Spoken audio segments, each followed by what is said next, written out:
Boa noite, meus irmãos. Tudo na paz com todo mundo? Estou aqui para mais um vídeo. Nosso devocional de hoje vai ser sobre Mateus 19, Mateus 20, Mateus 21 também. E eu gostaria de compartilhar com vocês algumas coisas que eu achei interessantes nesses 3 capítulos. Primeiramente, Mateus 19. Uma coisa que eu deixei de notar, assim, notar não, né? Contar para vocês. Mas é acerca desses tais líderes religiosos que nós vemos. Eles são muitas vezes o motivo para Jesus ele contar alguma parábola, ou eles são às vezes algum incentivo para Jesus fazer alguma coisa, ou para ter uma conversa, né, uma conversa profunda. Então, assim, eu acho que já passou da hora da gente entender aqui, pelos capítulos que nós lemos, que esses líderes religiosos, esses fariseus, né, como são chamados, eles são opositores a Jesus. Eles são pessoas que estão do outro lado, né, contra Jesus, como se estivessem do outro lado da lagoa, praticamente. Mas eles estão contra Jesus. Então, todas as vezes que eles aparecem nessa história, esses personagens eles aparecem, eles têm uma aparição, é para confrontar Jesus de modo a tirar a credibilidade de Jesus das pessoas. A gente vê que eles se aproximam, eles têm alguma armadilha, alguma carta na manga, alguma pergunta tendenciosa que pode fazer com que Jesus ele escorregue, às vezes, em alguma resposta, fazendo com que Jesus perca a simpatia do povo, né? Fazendo com que Jesus perca essa essência que ele tem de fazer as pessoas se aproximarem, gostarem dele, né?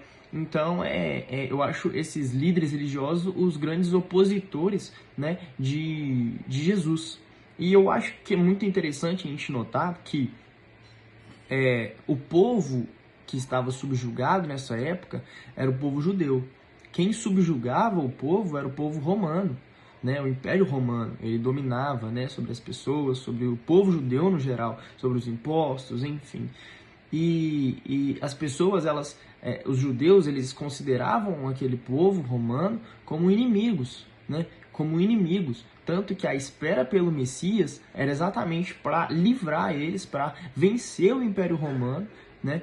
Então, eles esperavam que o Messias viesse, e quando viesse, eles se juntariam em um exército sendo liderado pelo Messias, e venceriam o Império Romano, de forma assim, ganhando, né, a sua liberdade. Mas é totalmente o contrário, porque quando o Messias vem, que é Jesus, primeiro que eles não reconhecem que Jesus é o Messias. Segundo que os verdadeiros inimigos do Messias é o próprio povo, são os próprios líderes religiosos, as pessoas que mais deviam entender, deviam saber da vinda dele, sabe? Então isso me leva a refletir muitas vezes sobre a insensibilidade espiritual, né, que nossa geração vive. Às vezes nós esperamos tanto pelo mover, pela presença de Deus, nós esperamos tanto pelo agir de Deus, o avivamento, né, geral, e ignoramos. Às vezes nós somos até opositores de um certo avivamento, de uma certa manifestação de Deus. Por exemplo, em algumas pessoas, no culto, pode acontecer, e quando vemos, nós pensamos várias besteiras, várias bobagens, e somos opositores à manifestação do Espírito Santo, à manifestação de Jesus naquele lugar. Então, é só um adendo, assim, que eu acho que vale da gente colaborar, vale da gente pensar também. Mas nós vemos esses líderes religiosos, no sentido histórico, sendo como opositores de Jesus, sendo como inimigos de Jesus, mesmo sendo do mesmo povo e com os mesmos ideais praticamente. Mas uma parábola que eu achei muito interessante em Mateus 19 é a do jovem rico. Na verdade não é uma parábola, né? É uma história real. E mais uma vez Jesus ele comparando o evangelho, comparando o vencer, o ganhar o reino de Deus, comparando a vender tudo que tem, né? Deixar tudo que tem. E isso é muito pesado para quem tem muito, né? Quem tem muito, ele tem muito a deixar. Então, isso às vezes pode ser pesado e Jesus ele até comenta sobre isso, que é muito difícil que pessoas ricas, pessoas com muitos bens, elas entrem no reino de Deus por causa que exige esse sacrifício, exige esse deixar tudo. Então, eu acho isso muito interessante nessa parábola. E, mais uma vez, Jesus comparando, né, fazendo essa comparação com o reino de Deus, com o deixar tudo. E é exatamente assim o evangelho que deveria ser seguido dessa forma, né? Bom, Mateus 20, nós vemos aqui, mais uma vez, uma coisa que eu achei muito interessante, é Jesus, mais uma vez, falando sobre sua morte, né? Parece que Jesus, ele tá cada vez que a gente lê, né, cada dia que a gente lê, ele tá mais perto ali do seu momento final, né, do ápice do seu evangelho, né, da sua redenção concluída, né, da sua missão na Terra.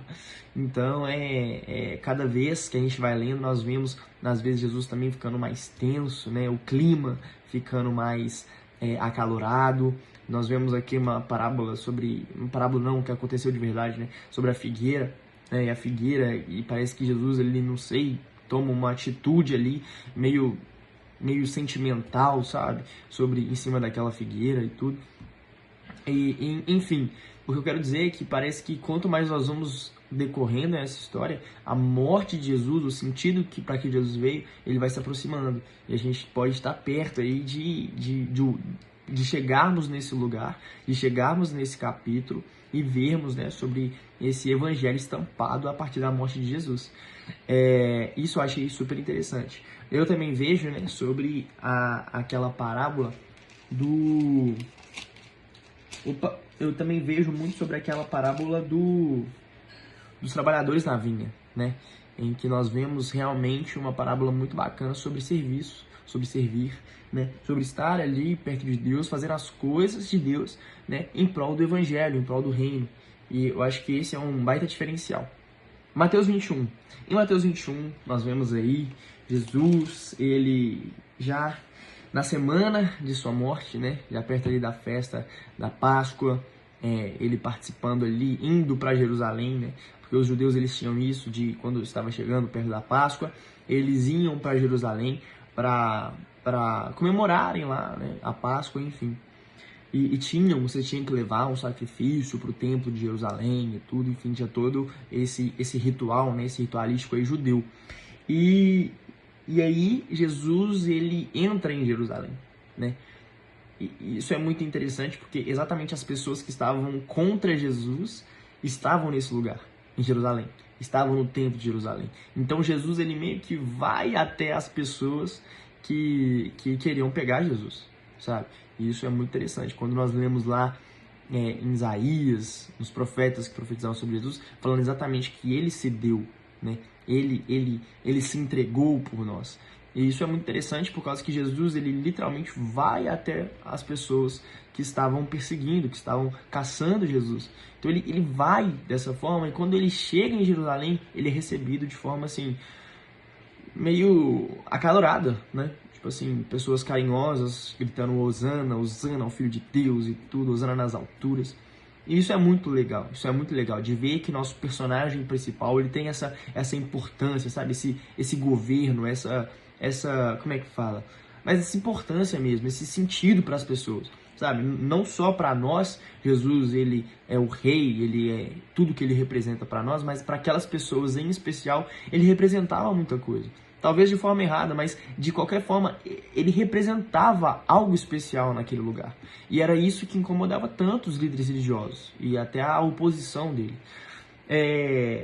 De qualquer forma, Jesus, ele foi montado em um jumentinho, né, cumprindo alguma profecia.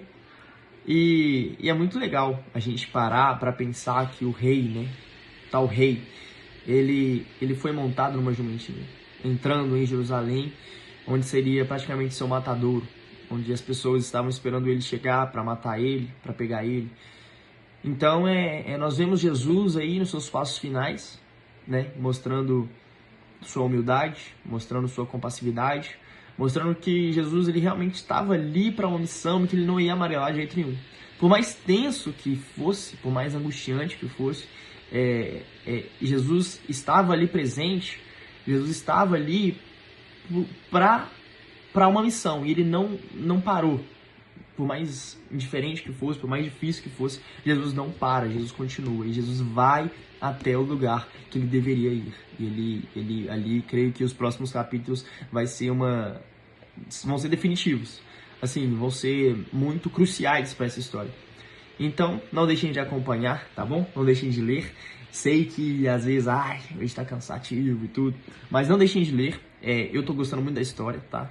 Particularmente, eu tô gostando também de fazer os devocionais para vocês. Eu tenho aprendido bastante falando, lendo outras vezes, lendo às vezes alguns comentários. A minha Bíblia em especial, ela é de Ela é de aplicação pessoal, ela é uma Bíblia de estudo, mas de aplicação pessoal. Então a gente vai ter aqui vários comentários, tá vendo? Sobre versículos específicos. Então isso me ajuda bastante também quando eu paro para ler. Eu também paro, pesquiso às vezes quando eu consigo, eu paro, pesquiso, leio coisas sobre para trazer alguma informação que é importante para vocês ficarem sabendo e tudo.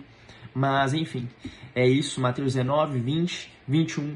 Amanhã nós vamos ter o 22, 23 e 24. Estamos muito perto desse momento evangelístico, dessa salvação em ação, né?